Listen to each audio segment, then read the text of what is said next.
তো বন্ধু-বান্ধৱীসকল আপোনালোকে চাব পাৰে এয়া মৰাণৰ দৃশ্য আৰু আপোনালোকে হয়তো ভাবিব পাৰে যে ইয়াত স্ন'ফল হৈছে বহুত ধুনীয়া লাগিছে। আপোনালোকে ঘৰতে বহি ভাবি থাকিব পাৰে যে অসমত ইমান ধুনীয়া এটা হেৰি হৈছে আৰু এয়া দৃশ্য হ'ল মৰাণৰ। তো আপোনালোকে নিশ্চয়কৈ মনে ভাবি লৈছে যে বহুত ধুনীয়া হ'ব এনেকুৱা এখন মানে ঠাইত, অসমৰে এখন ঠাইত যে স্ন'ফল হৈছে। তো আচলতে মই আপোনালোকক দেখুৱাম যে তাত হৈছিল কি আচলতে আজি। তো ব'লক চাই লওঁ কি হৈছিল।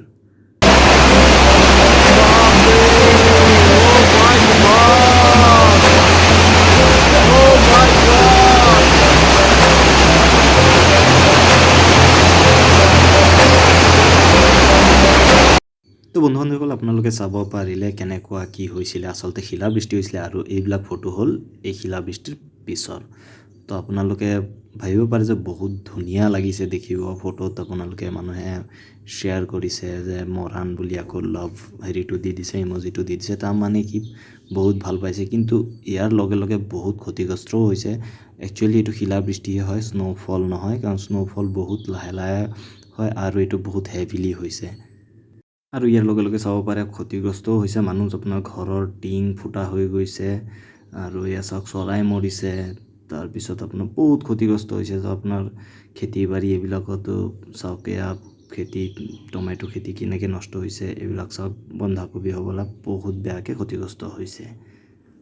বন্ধু-বান্ধৱীসকল আপোনালোকে চাব পাৰে বহুত ধৰণৰ বেয়াকৈ ক্ষতিগ্ৰস্ত হৈছে। তো সেইকাৰণে আপোনালোকে ফূৰ্তি কৰিব নালাগে আৰু চাওক আপোনাৰ প্ৰকৃতিয়ে বহুত ভয়ংকৰ ৰূপ ল'ব পাৰে আৰু সেইবিলাক কিয় হৈ আছে, আমাৰ মানুহৰ যিবিলাক আপোনাৰ পলিউশ্যন হওক বা আপোনাৰ যি বুলি কয় আপোনাৰ নেচাৰেল হেৰিক আপোনাৰ যি নেচাৰেল বস্তুবিলাকক আপোনাৰ ধ্বংস কৰাৰ ক্ষেত্ৰতে হওক। তো মানুহে বহুতেই ভূমিকা এটা গ্ৰহণ কৰিছে, বহুতেই বেয়া ভূমিকা এটা গ্ৰহণ কৰি আছে, কাৰণ পপুলেশ্যন বাঢ়ি গৈ আছে। সেইটো হিচাপে আপোনালোকে কি কৰিব লাগে, সজাগ হ'ব লাগে যে প্ৰকৃতিক আমি বচাই ৰাখিব লাগে আৰু প্ৰকৃতিৰ মতে চলিব লাগে। আৰু যদি আমি আৰ্টিফিচিয়েলি কিবা কৰিব যাওঁ, আমাৰ প্ৰতি ভাবুকি আহি পৰিব। আপোনালোকে চাব পাৰে গছৰ পাত চব সৰি একে অৱস্থা বেয়া হৈ আছে। মই যিহেতু বৰ্তমান ঘৰত নাই বা অসমতো নাই, মই বেলেগ দাদা এজনৰ পৰা ভিডিঅ'টো লৈ মই হেৰি কৰিছোঁ, আপোনাৰ ভিডিঅ' বনাইছোঁ।